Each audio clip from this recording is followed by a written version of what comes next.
बिस्मिल्लाहिर्रहमानिर्रहीम। सबसे पहले तो मैं गवर्नर साहब का शुक्रगुजार हूँ कि उन्होंने ये कॉन्फ्रेंस या सेमिनार रखा है कराची के मुस्तकबिल पर। खालिद मकबूल भाई से फ़ारूक सत्तार साहब, डॉक्टर अरशद वोरा साहब बैठे हैं, जितने अमायदीन शहर बैठे हैं, रिजवी साहब बैठे हैं, सारों को अस्सलाम वालेकुम। ये जो कराची का जो मुकदमा है या कराची का जो मुस्तकबिल है उसको तय करने के लिए अगर हम यहाँ बैठे हैं, उसके ऊपर इज़हार ख्याल करने के लिए बैठे हैं, तो सबसे पहले ज़रूरत इस बात की है कि जो जावेद हनी साहब ने जो बातें की उनको समझना चाहिए कि कहाँ से क्या शुरू हुआ, कैसे हुआ और कितना था। आप अगर देखें कराची आज से सिर्फ 100 साल पहले एक आबाद कुलाची नाम का एक जज्बो था, मछेरों का एक बसेरा था और कुछ भी नहीं था। आज अगर ये इतना बड़ा शहर बन गया है, इतनी बड़ी उसकी आबादी हो गई है, तो क्या हमको ये जायज़ा लेना चाहिए। मेरे हिसाब से मैं हमेशा कहता हूँ कि क्या जिस तरतीब से ये पब्लिक बढ़ी, जिस तरतीब से आबादी बढ़ी, उसी तनासुब से वसाइल बढ़े या नहीं बढ़े। अगर वो नहीं बढ़े तो उसको हमको जायज़ा लेना चाहिए कि भाई वसाइल नहीं बढ़े और आज हम ये सारे रो रहे हैं बैठ के, तो ये तो रोना ही है।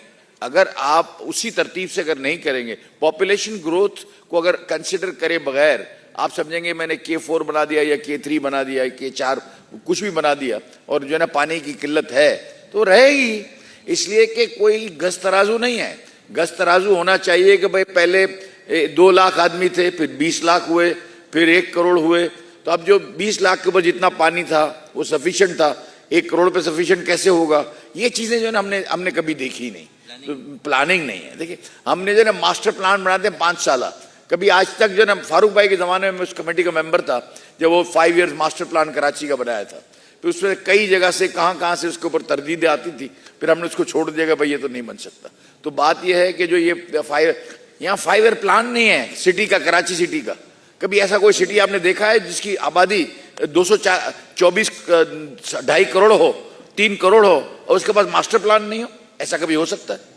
पाकिस्तान कराची शहर है जिसमें मास्टर प्लान नहीं है, मास्टर फॉर्म है, ये बात ठीक है, लेकिन मास्टर प्लान नहीं। अब जब तक आपके पास मास्टर प्लान नहीं होगा, जब तक आप उसकी सारी आदाद व शुमार को नहीं देखेंगे, जब तक आप उसकी रिक्वायरमेंट्स को नहीं देखेंगे, जब तक ये नहीं देखेंगे भाई कैसे होगा। फ़हीम साहब ने बड़े वो बताया मुझे कि ही नोज सो मच कि पोर्ट कासिम की ज़मीन इतनी है, स्टील मिल की इतनी है, साइट की इतनी है, सारे फिगर सही हैं। मुझे ये बताएं क्या इतनी इंडस्ट्री के लिए वसाइल है, इतनी इंडस्ट्री के लिए इंफ्रास्ट्रक्चर है? इसीलिए तो लड़ रहे हैं हम कि हम उसको बोलते हैं तुम मुझे पानी दे दो, तुम मुझे बिजली दे दो, बिजली वालों से लड़ते हैं इसलिए कि there is no planning.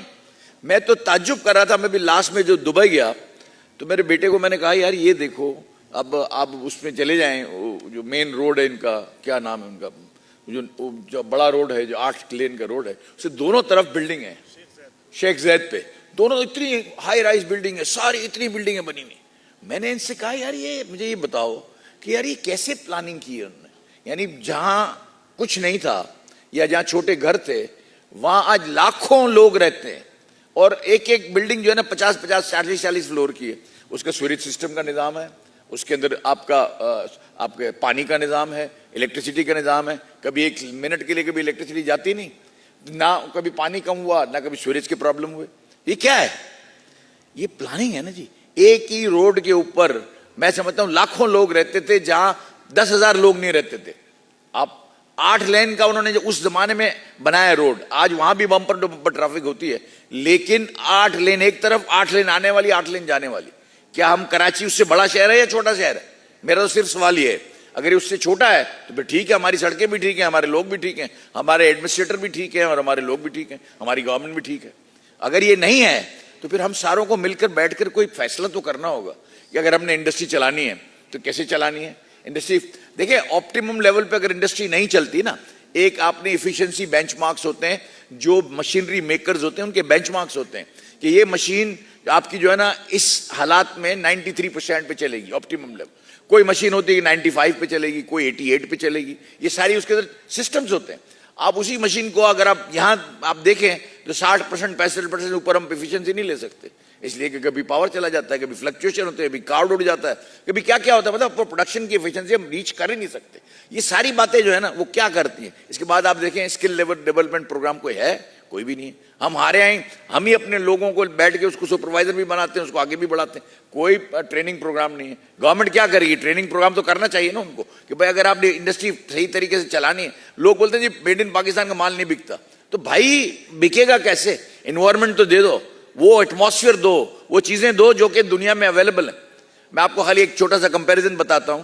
Japan में जो डिपार्टमेंट 2 आदमी चलाते हैं, वो जर्मनी में 5 आदमी चलाते हैं, और पाकिस्तान में 9 आदमी चलाते हैं।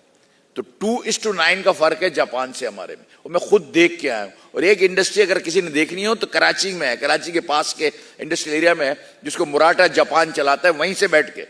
और 2 आदमी सिर्फ कौन कलेक्ट करने वाले हैं उसके, बाकी कुछ भी नहीं है। वो बॉक्स में कौन डालते हैं, बाकी ऑटोमेटिक है सारा, वहीं से कंट्रोल करते हैं हर स्पेंडल को, हर जगह को, कि भाई यहां हो रहा है। मैंने अपनी आंखों से देखी, कोई आदमी कुछ भी नहीं है, पूरा प्रोडक्शन आ रहा है, और 93% एफिशिएंसी पे वो डिपार्टमेंट चल रहा है। सर ये यहाँ पाकिस्तान में हुआ। अगर हम इन चीजों को नहीं देखेंगे, हम इन चीजों के साथ नहीं चलेंगे, और अगर अपनी कोई प्लानिंग नहीं करेंगे, तो मेरा नहीं ख्याल है कि वी आर गोइंग एनीवेयर। तो मैं खाली तजवीज़ देना चाहता हूँ 2-3 जो मैं चाहता हूँ कि अगर ये इंप्लीमेंट हो तो हो जाए।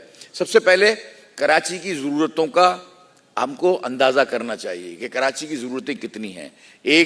अगर किसी लोकेलिटी में अगर 10,000 बंदा रहता है, तो 10,000 आदमी का सीवरेज सिस्टम क्या होगा, उसका पानी की रिक्वायरमेंट क्या होगी, उसकी बिजली की रिक्वायरमेंट क्या होगी, और आज जो बिजली मौजूदा लगी हुई है उसकी केबल की साइज़ क्या है, उसको कौन सी साइज़ का केबल चाहिए सबको सफिशिएंटली मिले।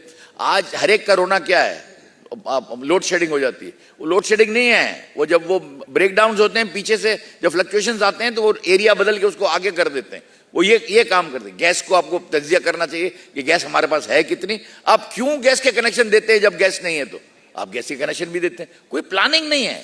इसको हमको प्लान करना चाहिए, गैस की रिक्वायरमेंट क्या है, हमको प्लानिंग करनी चाहिए, बिजली की रिक्वायरमेंट क्या है, हमको प्लानिंग चाहिए कि लेबर कितनी चाहिए कराची के अंदर, हमको ये प्लानिंग करनी चाहिए कि जो आपके जो माइग्रेशन है टू कराची वो कितनी है, किस सेक्टर से है, कौन लोग आ रहे हैं।